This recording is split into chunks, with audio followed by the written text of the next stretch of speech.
Hello friends, आज आपल्याला recipe बघायची ती म्हणजे उडद डाळीची रेसिपी बघायची। तुम्ही बघू शकता खूप जणांना उडद डाळ आवडत नाही, पण अशा पद्धतीने जर तुम्ही उडदाची डाळ बनवली तर खूप छान लागते आणि चविष्ट लागते। तर नक्की एकदा ही पण रेसिपी ट्राय करून बघा। तर मी तर रात्रभर भिजत घातली होती उडद डाळ, 1 वाटी अशी घेतली होती। त्यानंतर त्याला स्वच्छ असं धुवून घेतलं, त्याचे पूर्ण असे साल काढून घेतले आणि त्याला हळद मीठ टाकून 1 ते 2 शिट्ट्या दिल्या होत्या।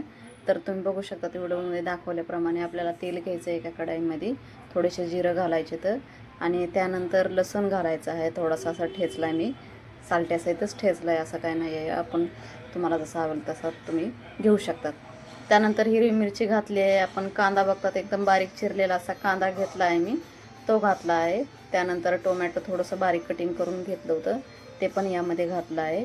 आणि मीठ तर ऑलरेडी आपण टाकलेलं होतं त्यामध्ये, त्यामुळे फक्त मसाल्यामध्ये थोडंसं मीठ, टोमॅटो मॅश होण्यासाठी आपण मीठ घातलं होतं। आणि त्यानंतर बाकी मसाले तुम्ही बघू शकता काही जास्त घातले नाहीत मी, घरगुती मसाला आणि थोडीशी लाल चटणी अशी घातली आहे त्यामध्ये।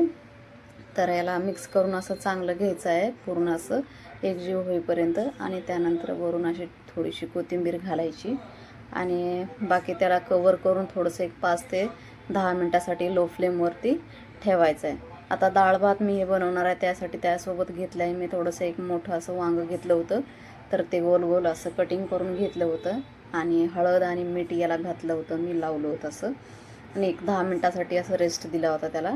त्यानंतर असं तेल तुम्ही बघू शकता थोडंसं पॅनमध्ये टाकून इथं तळायला टाकलेलं आहे। आपली डाळ पण बघू शकता तुम्ही रेडी अशी झालेली आहे। आणि याला फुल फ्लेमवरतीच या वांग्याला आपण असं बनवू शकतात, तर लो फ्लेमवरती ठेवायचं नाही, त्यामुळे कसं तेल पण पूर्ण खिचून घेतं आणि क्रिस्पी पण होतं। त्याच्यासाठी फुल फ्लेमवरतीच आपल्याला वांगं असं तळून घ्यावं लागतं आहे। तर डाळ भात आपलं रेडी झालं आहे, तुम्ही बघू शकता वांगं पण आपलं झालं आहे रेडी। पापडासोबत तुम्ही असं सर्व करू शकता। Thank you, bye bye.